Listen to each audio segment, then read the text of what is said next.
जो classical prescription करते हैं उनके रिजल्ट्स बहुत अच्छे होते हैं, जबकि अगर इस तरह से प्रिस्क्राइब किया जाए या जैसे कि लिक्विड डाइल्यूशन में मेडिसिन दी जाए तो उससे साइड इफ़ेक्ट होगा एक तो, दूसरा आपको मेडिसिन का भी इफ़ेक्ट होगा, तीसरा आप एडिक्टेड हो जाओगे उस मेडिसिन के लिए, आप एडिक्टेड हो जाओगे, जब तक लेते रहोगे तब तक ठीक रहेगा, थोड़े दिन बाद आपको दूसरी बीमारी डेवलप हो जाएगी। डॉक्टर लीना, क्या होम्योपैथी और एलोपैथी ट्रीटमेंट एक साथ चल सकता है?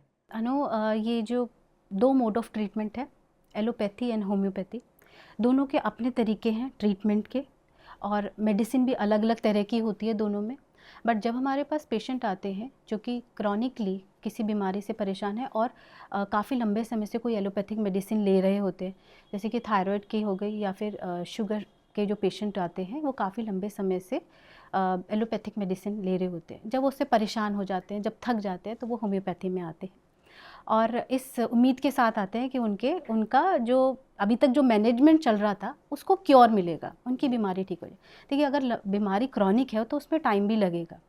आप जब क्रॉनिकली कोई पेशेंट दवाई ले रहे होते हैं, चाहे वो शुगर के लिए ले रहे हों या फिर थायराइड के लिए ले रहे हों,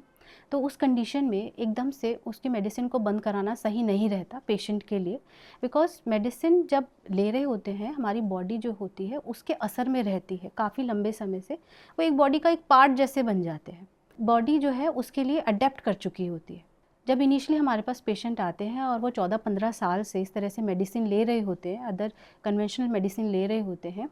तो अगर हम उनकी मेडिसिन को एकदम से स्टॉप करा देते हैं तो उनको कुछ विड्रॉल सिम्टम्स आने लग जाते हैं, उनकी डिसीज़ एकदम से एग्रेवेट होने लग जाती है। जैसे कि थायराइड का अगर कोई पेशेंट आता है और हम उनकी हार्मोन्स की टैबलेट जो वो डेली लेते हैं, अगर उनको छुड़वा देते हैं तो उसके सिम्टम्स जो होते हैं वो उनको अनकंट्रोल हो जाते हैं।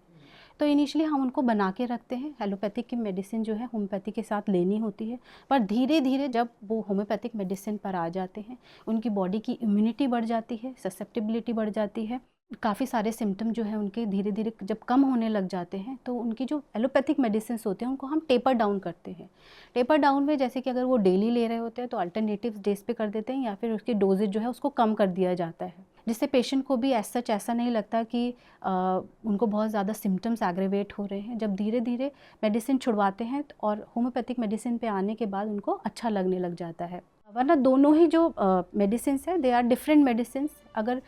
इनिशियली आपको डायग्नोस हुई है, शुगर हुई है या फिर थायराइड की बीमारी हुई है, तो इनिशियली आपको होम्योपैथिक मेडिसिन को चूज़ करना चाहिए फॉर क्योरिंग योर डिसीज़।